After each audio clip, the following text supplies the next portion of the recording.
What is going on, everybody, and welcome to another Beta Memoirs. And today we had some crazy selling, which is actually really interesting because we started to try to pump. We tried to make a recovery. Even yesterday, I thought we were good, but coming today, there was more variant scare this morning. Oil started to plummet, and the whole market came crashing down except Apple. There was some FANG that actually held, like your Tesla did hold fairly well today. But your e-commerce, your Amazon, your shop, they essentially all dumped. UPST held. You had Powell and Yellen come out today, and they were talking to the Senate. You also have Powell and Yellen tomorrow with the Beige Book. Now, if you're unfamiliar with the Beige Book essentially gives insight into the next FOMC meeting. And there is a lot of different things coming up in the pipeline that I've discussed before. You got debt ceiling, which is on the 15th. So they need to make some sort of agreement before that time. Then you also have the FOMC meeting coming up. But today's essential meeting between them and the Senate today, there was a lot of concern about inflation and debt ceiling talks. They did talk about stablecoin a little bit as well. Looking forward, it's not looking good, especially with the variants. Now, I know they said the variant is very mild symptoms and stuff like that. More stuff is coming out. Again, they still won't know for 2 weeks if essentially any of the vaccines will actually or take any kind of full effect on it. If not, then they're going to have to go back to the drawing board, and that could take up to 100 days. So that may be something else to keep in mind. Primarily, we're looking for lockdowns. It's not really so much the variant. Right now, it doesn't seem to be that big of a deal. I think it's more so the contagion of it that is causing people to panic. Being said, technical-wise, we look like junk. Technical-wise, we've broken a lot of different things. Tomorrow is important. I've talked about the 50, and something I always talk about is normally the market will essentially test the 50, retest the 20, and then sell off again. That's what we did. Tomorrow, we don't want to open below this 45.70 mark. If we do, we're going to be doing a bit of selling. Now, you've probably heard about the Santa Claus rally, the Christmas rally. That doesn't come until more so when essentially going into the next earnings session. So you're looking about more towards the end of December, not the beginning of December. I know people think just because it's December that we're going to start rallying. But something I talked about yesterday is we haven't retested a lot of old resistance that we've blown through. And so today it looks like we've kind of had that first test of support. So I do see there might be a little bit of a pop overnight. It really struggled to pop. The bounce we got today was very weak. And then even after hours, I mean, if you jump on the SPY here, looks like we did pop after hours a little bit.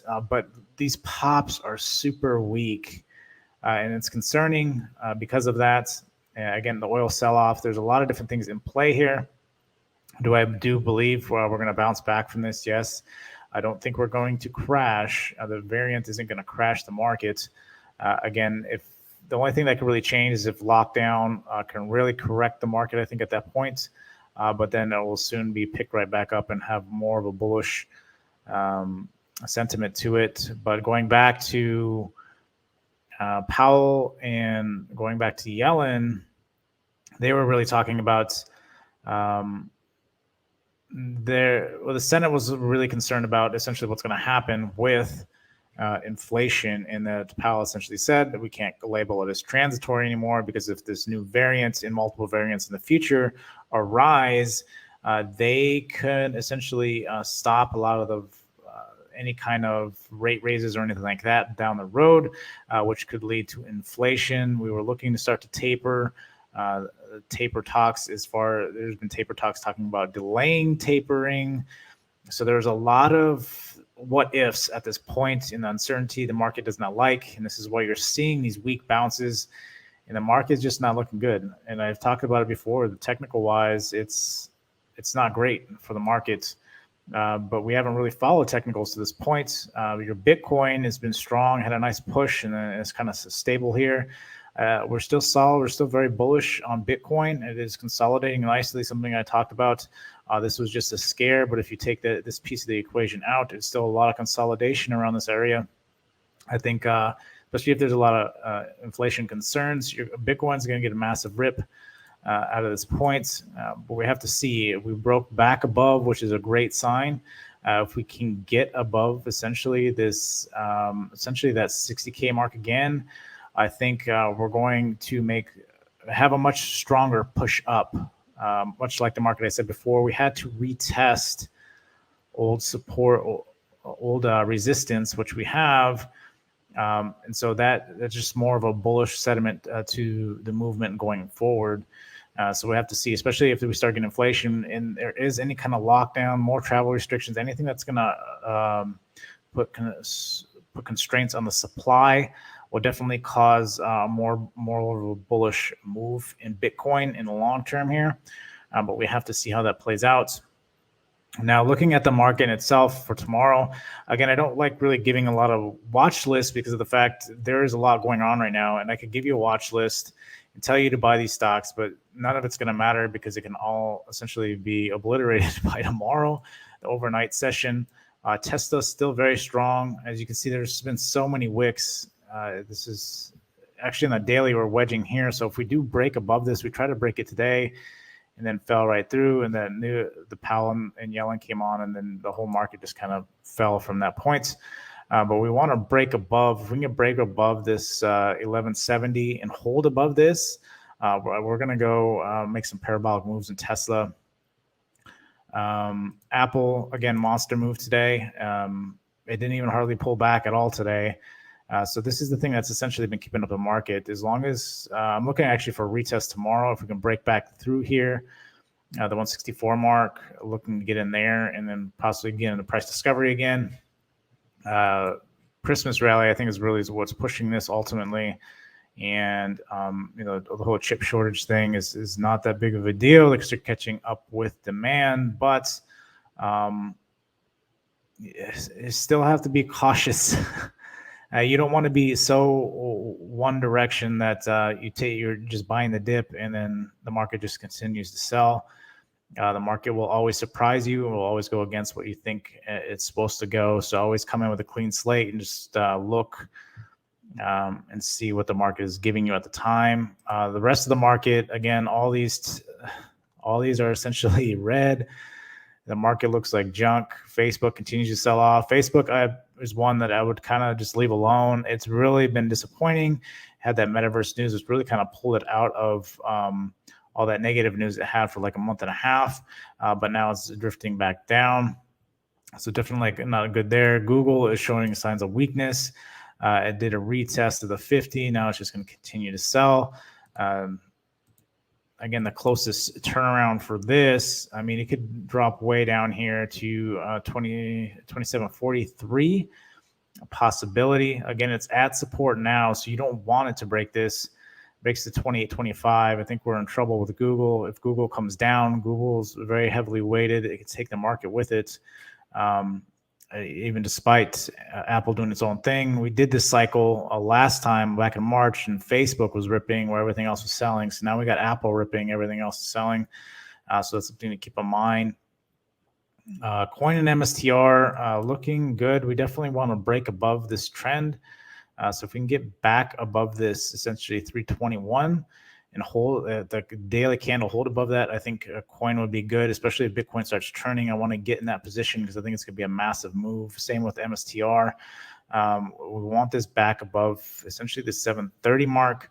If it can hold above there, I think it's got a lot of room to run. I think the bad thing about MSTR is it's a lot of its moves are overnight. They don't typically, or first move, first hourly candle are typically its moves. Aside from that, it doesn't really, during the day, it's kind of flat. UPST still holding really great around essentially that 200 mark. As long as it continues to hold that 200 mark, I'm still holding shares in this.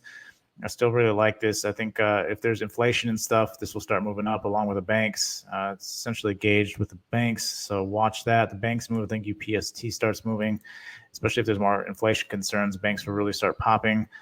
Amazon and Shop really got hit hard today. We definitely want to stay above this 35.13 mark. If it breaks below that, I think they got a bit of selling to go forward. Again, we're kind of a cool off period in between earnings is when a lot of the pullbacks happen. So we just got to wait for some of these kind of cool off, just let them go, let them start basing or stop their selling and then get back in for the next earnings run.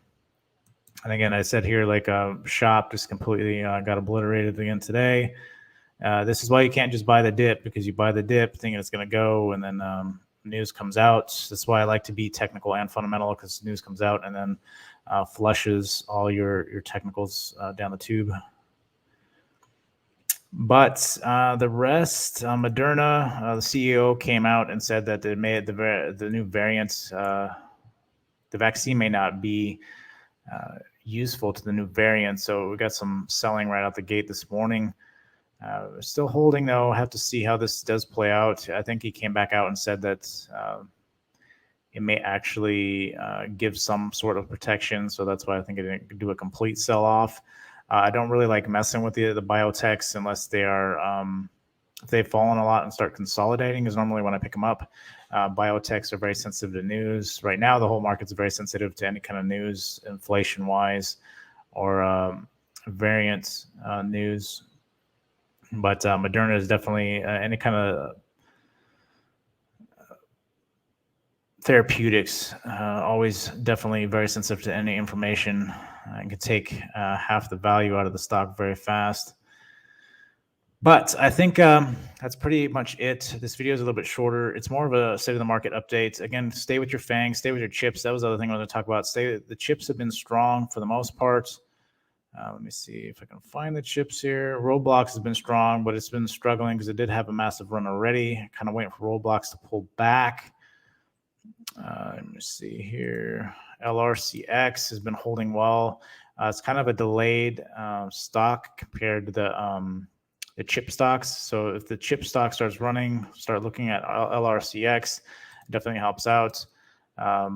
Again, if you're looking for the shovel and the gold rush, you want to look at chips, because right now, with innovation, chips are essentially the shovel. So it's good to always start playing chips. I'm going to probably start playing chips a little bit more here moving forward, especially with the inflation and going into this earnings. I think they're going to kill it going into this earnings with all the supply.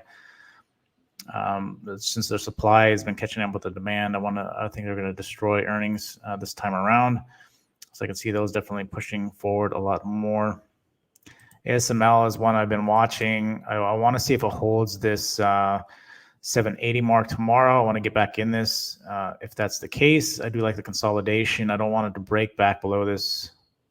We'll go 775. If it does break that, it can come close down to this essentially 717 mark down here. I don't want it that low. If it does get down there and starts consolidating, I really like to pick it up there. But ultimately, right now, I'm watching to see if it holds this tomorrow and possibly get in this for a swing. Again, the market can easily go back up. There's still a lot of strength, and something I talked about yesterday, there's still a lot of strength in the price action. But today was a very weak bounce, and I just did not like that. We got a lot of new information today from Powell and Yellen. We're going to get more of them tomorrow, plus the beige book. So there's going to be a lot of volatility, and I think the market is going. We might get a pop, just a relief bounce tonight, but I see it. I'm going into tomorrow thinking that we're going to start selling again. So just be mindful of that, and I'll see you guys later.